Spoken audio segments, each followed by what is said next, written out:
If someone had told me the first person to break the rules would be her, I would have laughed. I never expected to marry her. I didn't even expect her to know my name.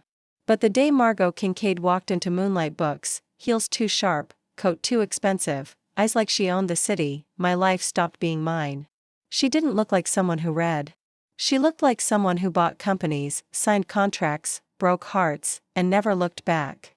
I was shelving poetry when I saw her, all crisp lines and cool elegance, scanning the room like it had personally offended her. Then her gaze locked on me. "You're Lila Hart," she said. Not a question, a verdict. I straightened. "Who's asking?" "Margot Kincaid." The name hit the air with weight. Everyone knew it. Heiress, CO, multimillionaire, untouchable. "Congratulations." I offered. Her mouth twitched. Not quite a smile. "I need a wife." I stared at her. Blinked. "I'm sorry." "What?" "You heard me. Is this a prank?" "It's an opportunity." She stepped closer. Her perfume hit me. Dark, clean, expensive. She smelled like confidence and danger. "I need to be married by the end of the quarter to secure a merger. My team's scrambling. I don't have time to date. I don't trust strangers, and I certainly don't want a man." "And you thought me?" "You're discreet, smart, unattached.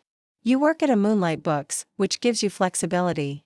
And according to your landlord, you're 3 months behind on rent." My jaw dropped. "You investigated me." "I paid someone to." "Wow. That's not creepy at all." "Look, Hart. I don't care if you like me. I don't care if you think this is insane, but I'm offering you $500,000, full health coverage, and a contract that guarantees your independence once the marriage ends. If you enjoyed this content and want to support the channel in a special way, try clicking the thanks button below. It's the one with the heart and $sign icon. With super thanks, you can make a direct contribution to the channel, which helps me keep creating awesome videos for you. 1 year, that's it. No sex, no strings, just a name on paper. You'll have your own space, your own life. You just have to show up to events with me and smile when the cameras are on. And if I say no, then I ask someone else. I swallowed hard. She was serious.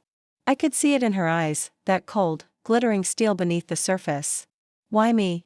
I asked. "Why not someone who actually fits in your world?" "Because people who fit want more and I don't want to be wanted. I want to be married." I should have walked away. I should have laughed and told her she was out of her mind. But instead, I said, "Let me think about it." She gave me her card. Sleek, matte black, just her name. No number, no title, just Margot Kincaid. I didn't sleep that night. I stared at my cracked ceiling and thought about my dead-end job, my overdue bills, my half-written manuscript collecting dust under the bed. I thought about her, too. Her voice, her eyes, the way she looked at me like she already owned me and was just waiting for me to admit it. The next day, I called. She didn't answer. She didn't have to. An hour later, a car picked me up. We signed the prenup that afternoon. Her lawyer, a man with zero personality and immaculate eyebrows, read through the terms. I'd be paid monthly. I'd attend 6 corporate events, 3 public interviews, and 1 week-long vacation in Italy for the final quarter. We'd share a penthouse, but not a bed. I'd get an allowance for clothes. She'd handle the rest. "You'll be photographed," the lawyer warned, speculated about. "You'll be expected to play the part." "And what part is that?" I asked the girl who married the Ice Queen and made her look human. "Charming," I muttered. Margot watched me sign. She didn't blink. When it was done, she stood, extended her hand. "Welcome to the contract, Mrs. Kincaid." My pulse stuttered. "We're doing this." "We are?" "You're insane." "You'll thank me." The wedding was private. 2 witnesses. No family. I wore a white dress she had delivered to my door. Simple, elegant, too expensive. She wore a suit that made me question everything I thought I liked about women. Sharp shoulders, slim waist, that mouth. We didn't kiss, just signed, just posed, just stared at each other across a table like we were closing a deal, which I suppose we were. That night, I stood in her penthouse and realized how far I was from the life I knew. Marble floors, glass walls, wine I couldn't pronounce. Margot handed me a key card. "Your room's down the hall, left side. You have full access to the gym, kitchen, and pool. Don't answer the door unless it's the driver. Don't talk to the press. Don't fall in love. I snorted. Not a problem. Good. She paused, but pretend you did when the cameras are on. Naturally, and heart. Yeah, don't try to understand me. Just survive me. I went to my room, sat on the bed, stared at the dress, still clinging to my skin. Married to a woman who looked like a statue and spoke like a machine. But something about her, something deep beneath that armor, made my stomach twist. She didn't want love. She didn't want me. But I'd be lying if I said I didn't already wonder what her mouth tasted like when it wasn't busy making threats. And when I closed my eyes that night, the sound I heard wasn't her voice. It was my own. Whispering the truth I didn't want to admit. This is going to ruin me. Living with Margot Kincaid was like living in a museum curated by someone with no warmth and unlimited wealth. Everything in the penthouse gleamed. Marble counters, velvet chairs, art that probably cost more than my student debt. It was cold, immaculate, breathtaking. Like her, she barely spoke to me that first week. She left early, came home late, ate alone, worked in silence. Her presence was a shadow that moved from room to room. All sharp heels and clipped words. And yet, I couldn't stop watching her. The way she took her coffee, black, no sugar, always in the same white mug. The way she removed her earrings at the end of the day, slow, precise, like she was unraveling a version of herself no one else got to see. The way she touched nothing unless it was necessary, like even affection would be a waste of time. And still, every time she entered the room, my heart reacted like I was 12. And she was the girl I'd written poems about in secret. "Stop staring," she said one morning, not looking up from her tablet. "I'm not." I lied. Buttering toast I wasn't hungry for. "You are sorry." Hard not to when I live in a Vogue spread. Flattery won't shorten the contract. Not trying to shorten it. Just trying to survive it.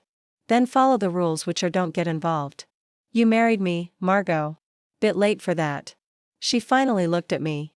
Those eyes so cool, so unreadable. "You're here because you were convenient. Let's not confuse survival with significance." I stood heart-thudding. "You really don't believe in kindness, do you?" "I believe in control." "Must be lonely." "Lonely is efficient." I walked out before I said something I couldn't take back. That night, I found a dress laid out on my bed. A note beside it. "Charity Gala. Be ready by 6:30. Wear this."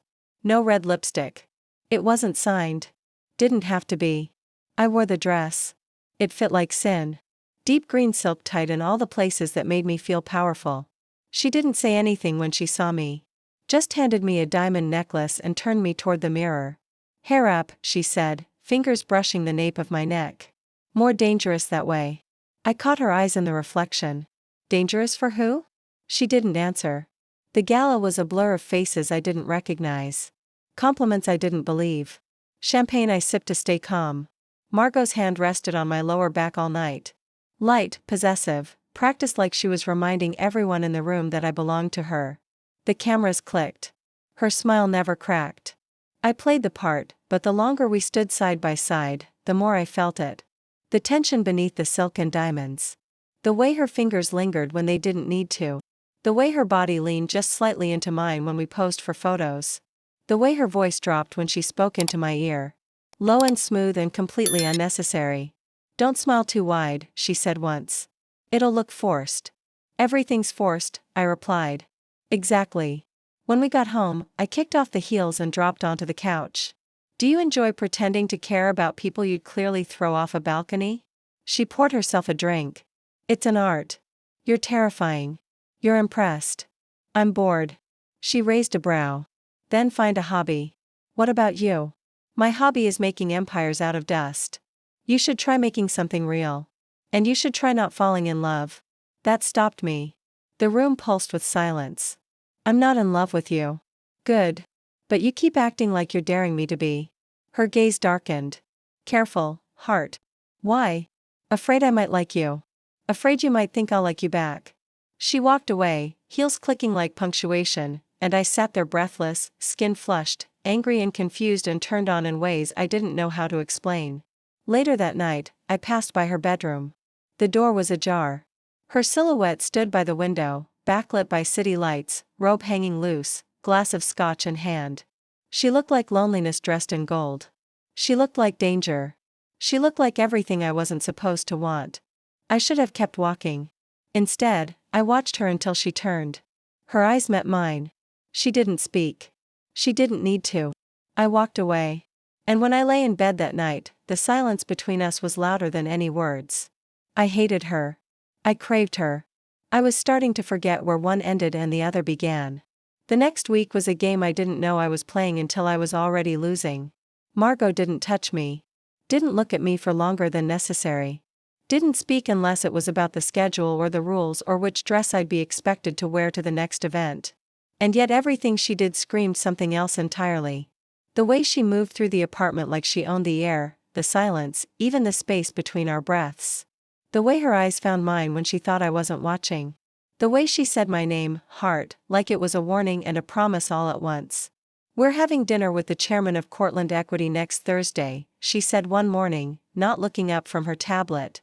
"He's old money, conservative, wears something that makes me look respectable." "So, not the red dress?" I asked, biting into toast. "Unless you want him to spontaneously combust." "Maybe I do." She gave me a look. The kind that would shut down a lesser person. But I'd stopped being scared of her a long time ago. Now I just wanted to understand her. Or maybe I wanted to break her open. "You always like this?" I asked. Sharp, cold, impossible to impress. "No, just with people who get too curious." "So with everyone then?" "Exactly. And when do you let someone see the real you?" She paused. "When I forget, I have something to lose." "That's convenient considering you never forget anything."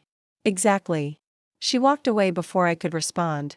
I should have left it alone. But I didn't. That night, I waited for her to come home. She was later than usual. Hair windswept from the rain, heels slick with water. She looked exhausted. "Beautiful, unreachable, rough day?" I asked. "You have no idea. Try me." She slipped off her coat, revealing a dark silk blouse clinging to her skin. "People expect me to be two things at once. Soft enough to charm them, hard enough to control them. You're very good at the second one.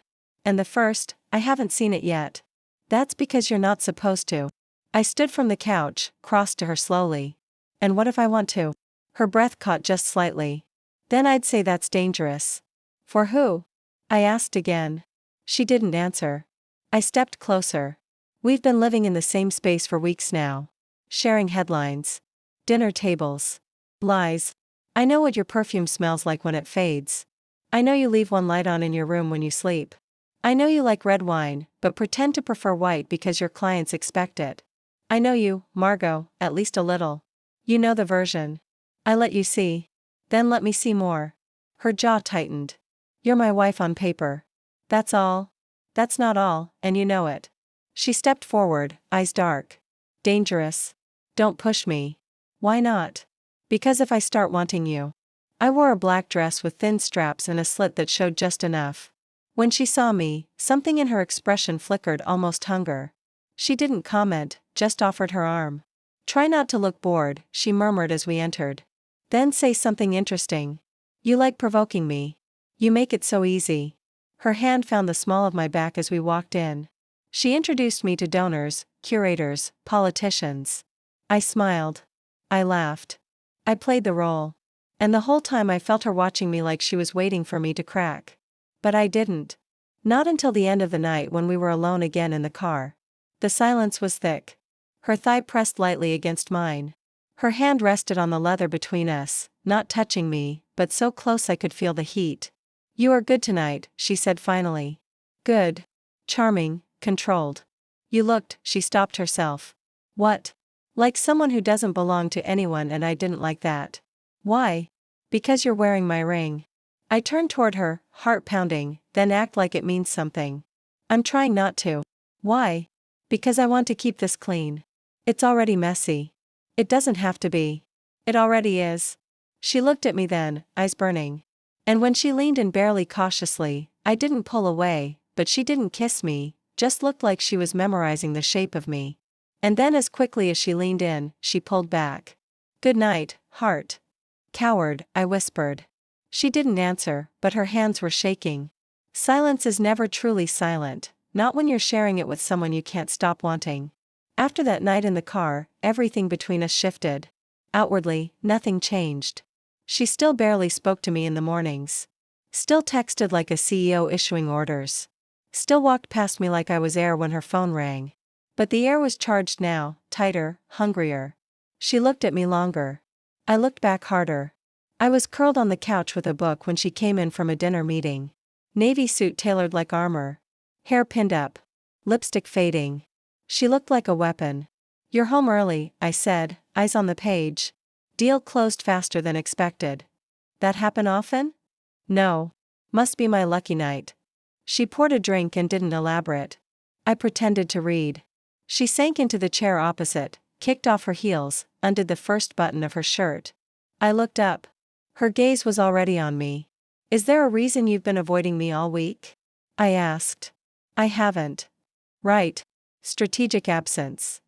I'm giving you space." "What if I don't want space?" "Then you're more dangerous than I thought. And you're more scared than you pretend." She stood and crossed the room, slow and certain. My heart hammered. She stopped close enough for her perfume to erase my thoughts. "This wasn't part of the agreement," she said. Neither was looking at me like that. Her eyes dropped to my mouth. "You're not helping." "I'm not trying to." Her fingers brushed my jaw, barely there, and my whole body lit. "Lila," she said, voice low, like breaking through. "Yes." "Tell me to stop." "No, tell me this isn't a mistake." "It's already too late." She kissed me and the world detonated.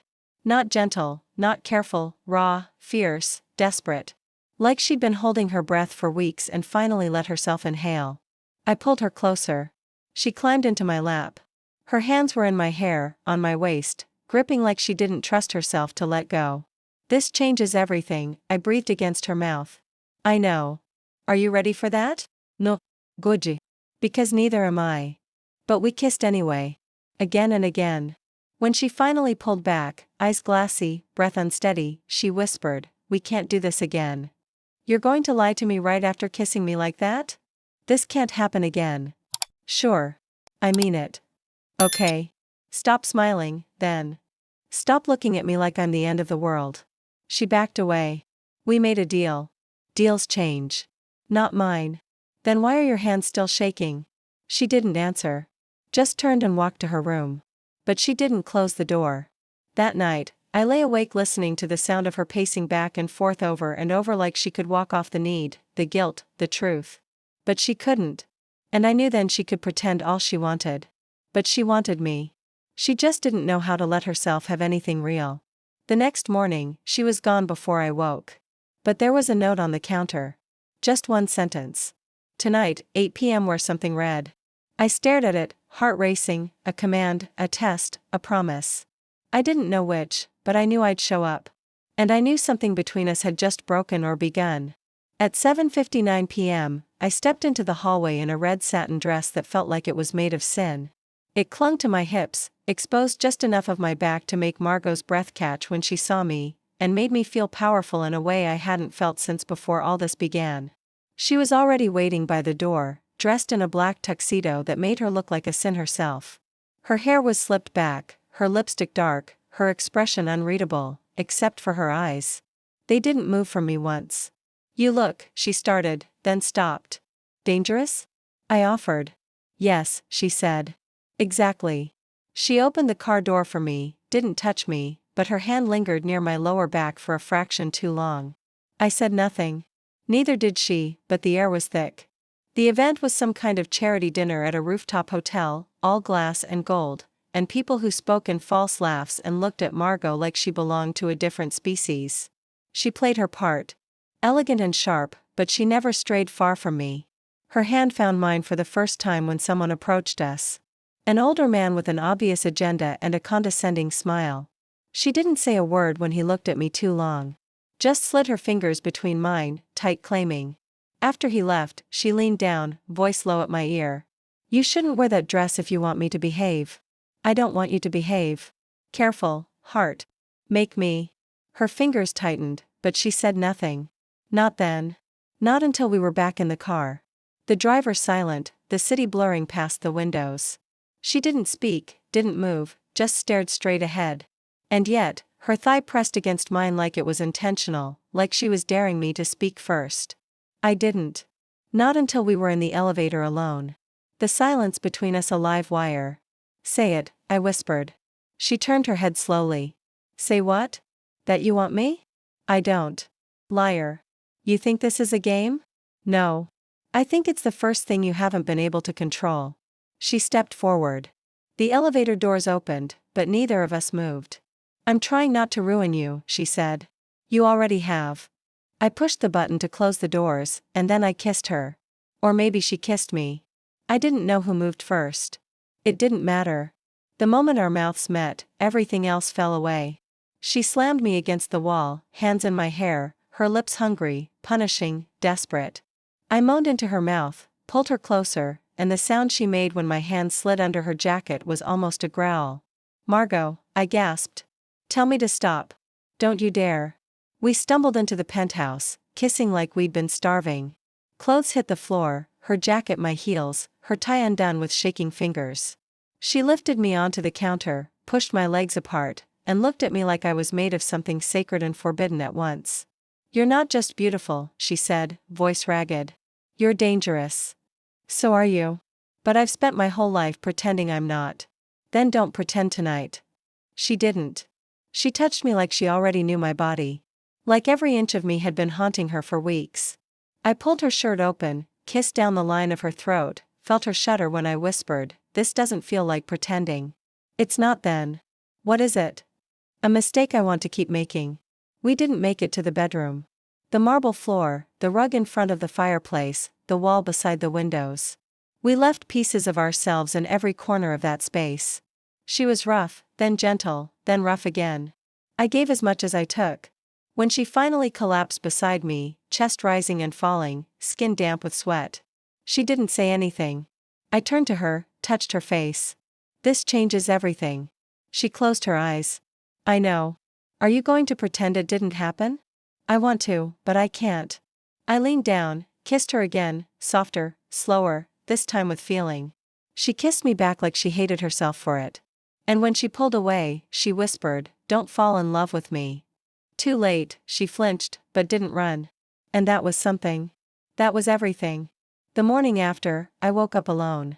Her side of the couch was cold. My dress was draped over the armchair, neatly folded. My earrings were on the counter, and Margot was gone.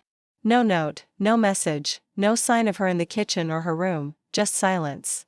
I made coffee anyway, drank it in one of the overpriced mugs she kept in rows like museum pieces, and tried not to think about how her mouth felt on my neck. I failed. I try not to remember the way she looked at me when she was inside me, like I was the only thing in her world that made sense. I failed harder. At noon, she texted. Working late. Don't wait up. That was all. No mention of what happened. No acknowledgement. Just business as usual. Except nothing felt usual now. Not the way her perfume lingered in the air. Not the way my body still ached for her. Not the way every room in this apartment suddenly felt smaller, tighter. I spent the day trying to distract myself, cleaned, reread old poetry I used to love. Went through the kitchen cabinets and labeled everything out of spite. And when night came, I didn't wake up, but I didn't sleep either. I heard her come in just after 1. I heard her pause by the couch. I heard the rustle of her jacket, the soft sigh. She always tried to hold back when she was tired. I almost called out. I didn't. The next morning, she was sitting at the table reading the paper like nothing had changed, like she hadn't touched me in every way a person could be touched. Morning, I said, grabbing a cup. She glanced up. Morning. Sleep well. Fine. Anything exciting in the financial section? Only if you find international stocks thrilling, riveting. I sat down. The silence stretched. Finally, I said, are we just not going to talk about it? She didn't look up. Talk about what? Don't insult me. It was a mistake. Try again. A lapse in judgment. Margot, you knew the rules. The rules changed. No, you changed them. We both did. She looked at me then. Her eyes were sharp, but not cold, just tired. I told you not to fall in love with me. You told me a lot of things. None of them felt true when your mouth was on mine. She flinched. That shouldn't have happened, but it did. And it can't happen again. You don't believe that. I have to. I walked to her side of the table. Why? Because you're afraid I might start meaning something. Because you already do. Her voice cracked, just barely, but it was enough. I reached out. She didn't stop me. My fingers brushed her cheek, her eyes closed. Then stop pretending you don't feel this, I whispered. I feel it, she said. That's the problem. So what? We just keep pretending we're strangers who happen to share a name. I don't know how to be anything else. Then learn or let me go. I can't let you go. I pulled back, then stopped punishing me for being the one thing you didn't plan. She didn't answer and I didn't push. I walked away. That night she didn't come home. I waited. Watched the clock tick past midnight, past 1, past 2. I gave up at 3 o'clock. Fell asleep on the couch. When I woke up, she was in the kitchen barefoot, still in her suit from the night before. Her hair was undone. Her eyes were red. You didn't sleep, I said. Neither did you. Where were you driving? All night trying to figure out if I'm brave enough to want you out loud. I stood. My chest ached. And I'm not, she whispered. Not yet. That's honest. I don't want to lie to you anymore. Then start telling the truth. She walked toward me. Slow, careful. The truth is I don't know how to be soft without falling apart. Then fall apart. I'll be here. Her hands bound my waist. Her forehead rested against mine. I want to want you quietly, but I never do. Good. I want to go back to before. You can't. I know. And when she kissed me again, it was softer this time. No fire, just steak, just truth. We didn't sleep together that night. We just lay in bed, fully clothed, our fingers intertwined. Her breathing was uneven. Mine, too. But she didn't let go, and neither did I. After that night, something shifted. We didn't speak about what we were, but Margot stopped running. She started coming home earlier. She brought me coffee in the mornings, sometimes without saying a word, just sliding the mug toward me with eyes that lingered too long. She didn't kiss me again for days. But she touched me in other ways, her fingers brushing mine when we passed in the kitchen, her hand resting on the small of my back at events, her gaze lingering when she thought I wasn't watching. I always was, and I saw everything. The tension in her jaw when someone flirted with me. The way her body leaned closer when I laughed too loudly at someone else's joke. The way her hand tightened on my waist just slightly when cameras flashed. Possessive, careful, afraid. I didn't push, but I felt it deep in my bones. She was slipping closer to me and it terrified her. One evening, we came home from a black tie fundraiser and she didn't say a word. Just tossed her clutch onto the kitchen island, pulled off her earrings, and poured herself a drink. I leaned against the counter. Want to talk about it? She took a long sip. There's nothing to talk about. You've been tense all night. I'm always tense. Not like this. Drop it, heart. I didn't. Is it because of the woman who called me your trophy wife in front of the board? Her eyes flashed. She's irrelevant. You didn't say anything because if I had, I'd have ruined the merger. So, you let her insult me. I protected you by pretending I don't matter. You matter, she said, voice low and sharp. More than you should. That stopped me. Then say it, she looked at me. Her mask cracked. I can't. Why? Because the second I say it, it becomes real. And if it's real, I can lose it. You can lose me anyway, Margot. Every time you stay quiet, every time you pull away, you make it harder to stay. She set her glass down, then leave. The words hit like ice, but her eyes betrayed her. She didn't mean it. She was scared of love, of needing, of me. No, I said, I'm not walking away just because you're afraid. I don't need you to save me. I'm not trying to. I just want you to meet me. And if I don't know how, then try. She stared at me, then crossed the space between us and kissed me like an apology, like a confession. Like maybe she was starting to believe she was allowed to want something more. We didn't speak again that night, but we made love slowly. Not like the first time. Wild and desperate. This time it was soft, intentional. Her fingers traced every inch of me like she was memorizing it. Her mouth moved over mine like she had something to say, but didn't know the words yet. And when she came undone against me, trembling, she whispered my name like a prayer. Afterward, she curled into me, her body tight, her breath uneven. You scare me, she said. I brushed hair from her face. Because I see you. Because you make me want to be seen. That's not a bad thing. It is when you've spent your whole life hiding behind power. You're more than power. You're the only one who's ever believed that. I kissed her temple. Maybe it's time you start believing it, too. In the days that followed, something new bloomed.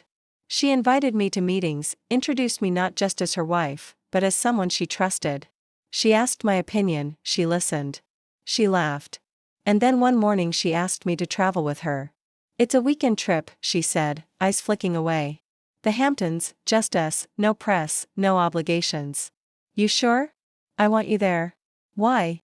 "Because when I think about that house being empty, it makes me a sheck and that scares the hell out of me." I touched her hand. "Then let's go." She nodded, but I saw it in her eyes. The fear was still there, real quiet. But she was trying for me, for us. And maybe, just maybe, that meant we had a chance. Not just to survive this marriage, but to turn it into something true. The Hamptons were too quiet, too beautiful, too far from the sharp, calculated world Margot used to control everything. The house was massive. All glass and ocean breeze and white linen furniture. I was afraid to sit on. But the moment we stepped through the door, something in her shifted. Her shoulders lowered. Her voice softened. She took off her heels and walked barefoot across the polished wood floors like she didn't have a company to run or an empire to defend. "I used to come here when I needed to disappear," she said, placing her bag down. "No staff, no security, just me and the silence. And now you brought me. Now, it's not silence I want anymore." The words landed softly, a confession wrapped in silk. I didn't answer. I just followed her through the wide kitchen and out to the back deck, where the ocean stretched like something we didn't deserve but could still touch. For the first few hours we did nothing, sat, sipped wine, talked about everything except us. She told me about the first company she bought at 24, terrified and pretending not to be. I told her about my first heartbreak, the girl who ghosted me mid-semester without a goodbye. Margot winced. "Some women are cowards. Some are scared. You can be both." "You would know," I said. She didn't argue. That night we cooked, or tried. I burned the garlic. She laughed. I nearly dropped a pan. She caught it. Then I caught her by the waist and kissed her with flour on my hands and a grin I couldn't hide. She kissed me back like she was finally letting herself live. After dinner we returned to the deck, wrapped in blankets, the wind playing with her hair. "Do you ever think about what happens when the contract ends?" I asked. She tensed. "Don't." "Why not?" "Because I can't think about losing something I only just started to admit I want." "You think you'll lose me eventually. Everyone does." "You never had me on paper, Margot," I said. "You had me the moment you kissed me like it was the only honest thing you'd ever done. And that's the problem." "Why?" "Because I want you in ways I don't know how to name. In ways that terrify me." "Then name what you can." She looked at me, brushed my hair back. "I want to wake up with you every day and pretend I'm not afraid. I want to make you bad coffee and kiss you while the toast burns. I want to fight over stupid things like throw pillows and grocery lists. I want a life where I don't have to perform to be loved." "You already have that," I said. "You have me, for now, for as long as you choose me. And if I fail, I'll be here helping you try again." Her eyes filled. She looked away. "I've never had someone stay." "Then I'll be your first." We slept together without urgency, just skin to skin, breath to breath, like the world had paused for us. In the morning I woke first and watched her sleep, open and still, one hand curled near her cheek, her mouth slightly parted. I kissed her forehead. She stirred. "You're staring," she murmured. "Can you blame me? I look ridiculous in the morning." "You look real." "That's worse." "No," I whispered. "That's everything." We made breakfast barefoot. She let me put on something soft and old. She even let me dance with her in the kitchen, her hands awkward at first, then sure, spinning me like she was trying to rewrite time. In the afternoon, we walked along the sand. She held my hand in broad daylight. No audience, no press, no performance, just us. And in that quiet, she whispered, "I love you."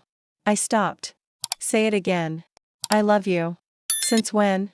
"Since the moment you stopped letting me get away with lying to myself." I kissed her. "Then let's stop lying to each other. To the world. To the contract." "What are you saying?" "I don't want to keep pretending we're just playing house. I want the real thing." She took a breath. "Then when we go back to the city, we tell everyone. If you're ready." She looked out at the waves. "I want to be." And for the first time, I believed her. Not because she promised, but because she showed me what it looked like when someone terrified of love chooses to love anyway. Coming back to the city felt like waking up from a dream. I didn't want to leave. The apartment was colder than I remembered. The walls too high, the silence too sharp. Margot moved through it like she always did. Precise, powerful, distant. But now I knew what her softness felt like. I'd seen it, held it, loved it, and I didn't want to pretend anymore. The morning after we returned, she poured 2 coffees and handed me mine without a word. "Are we still doing this?" I asked. She paused. "Doing what?" "Pretending we're still just married on paper. We can't undo what we signed." "That's not what I asked." She didn't look at me. "We'll figure it out." "That's not an answer. It's the only one I have right now." I set the coffee down. "Do you regret saying it?" "Saying what?" "That you love me." Her jaw tightened. "No, then say it again." "Why do you need to hear it twice?" "Because we're back in your world now, and I don't know who I am to you here." That got her attention. She looked up slowly, carefully. "You're the only thing that makes this place bearable." "Then show me." That week was the hardest we'd had since the beginning. Not because we fought, but because we didn't know how to move forward. The press was everywhere. Questions came in subtle and brutal waves. Is the marriage real? Are they still together? Who is she really? I overheard someone in Margot's office call me a strategic placeholder and she didn't correct them. That night I confronted her. "You let them say I don't matter." I didn't respond. "That's the same thing. You want me to shout it from the rooftops?" "I want you to acknowledge me like I'm real." "You are real." She said, "Too real." "That's the problem." "No, the problem is you're still hiding behind the contract because it's the only thing that kept me safe until you." And now she didn't answer. Just looked at me with eyes that said, "I want you and I don't know how." All at once. I left that night just for a few hours. Walked the city alone. Thought about how stupid it was to fall in love with someone who didn't know how to keep what she begged for. When I came back, she was sitting on the floor of the living room, barefoot, a glass of wine untouched beside her. "I thought you weren't coming back," she said. "I didn't want to." "Why did you?" "Because I still believe in you." She closed her eyes. "Why?" "Because even when you're terrified, you still try. And because I see who you are when the mask comes off. You're the only one who ever has." I sat beside her. "Then stop trying to go back to who you were before me. It's not easy. It's not supposed to be." A long pause. Then she looked at me. "The contract expires in 38 days. I already knew that. I'd been counting silently every morning and I'm not renewing it." My throat closed. "Okay, because I want to ask you something else instead." I turned. "What?" Her hands trembled as she reached into her blazer pocket. Not a ring, just a folded piece of paper. I opened it. My heart stopped. It was the dissolution clause. Signed, dated, ready to be filed. "Margot. I want to end the marriage on paper," she said. "So I can ask you again properly without lawyers, without money, without pretending. You're asking me to marry you for real?" "I am." I looked down at the paper. "Are you sure?" "No," she said, "but I've never been more willing to be unsure with someone." "That's the most romantic thing you've ever said." "Don't get used to it." I kissed her slow, deep, honest. And when I pulled away, I whispered, "Ask me again." She held my hand, met my eyes. "Lila Hart, will you marry me?" "Yes," again, always. And this time, there was no contract, no lie, just love. We didn't get married in a cathedral. There were no chandeliers, no flower walls, no orchestra playing some overpriced classical piece. It was a Tuesday, sunny, warm. We wore simple dresses. I held her hand. She held mine. No one asked for press coverage. No one drafted statements. This time it was real. I woke up that morning in our bed. The same bed where she once refused to even sleep near me, and found her staring at the ceiling. "You okay?"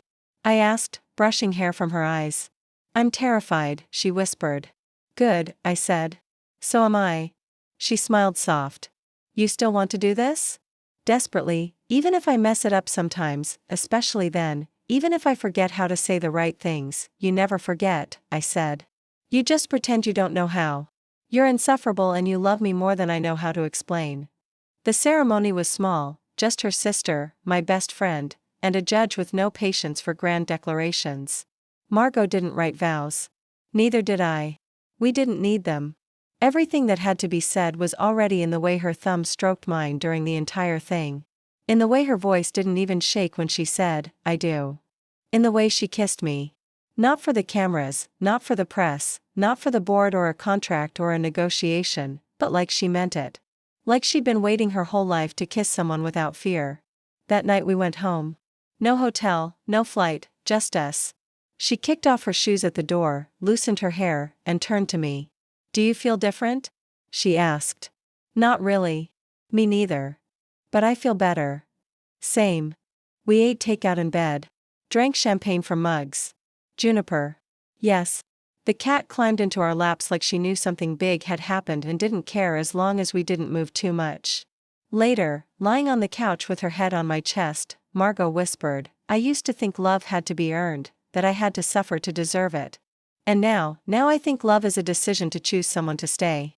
Even when it's messy, even when you're scared. And you're choosing me every day. Every version of me. The ones I haven't met yet, too." I kissed her. "You're soft when you let yourself be. Only with you." Good. We still argued about laundry, about takeout orders, about how many plants I was allowed to bring into the kitchen. But she kissed me every night, held my hand in public, called me wife like it was the most natural word she'd ever learned. Sometimes she'd look at me, pause, and say, "You make it easy to believe in forever." And I'd smile and answer, "You make it worth it." One night, months later, we sat on the balcony with wine and a sky too full of stars for the city. "Remember the first time you offered to marry me?" I asked. "Barely. I was probably awful. You were cold, arrogant, terrifying, and now still all of that. But now you're mine, and you're not afraid of me anymore.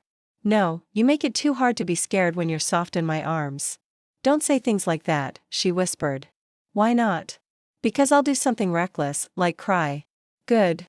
You can be arrogant and emotional. I promise the world won't collapse." She rolled her eyes and kissed me again. I held her tighter. Let myself believe in what we were building. Not perfect, but true. And when she said, "I'm glad I married you twice," I said, "You're not getting a third." "Fine," she smirked. "But maybe we adopt a dog just to balance out the emotional chaos." "You are the emotional chaos, and you are the only person insane enough to love it." I laughed. She laughed. The world didn't end. We didn't fall apart. We stayed. Not because of a contract, not because of a timeline, not because of need, but because somehow we'd both learned how to want together. Always. Thank you so much for your support. Whether it's by liking, commenting, sharing, or sending your super thanks. You make all the difference here on the channel. See you in the next video.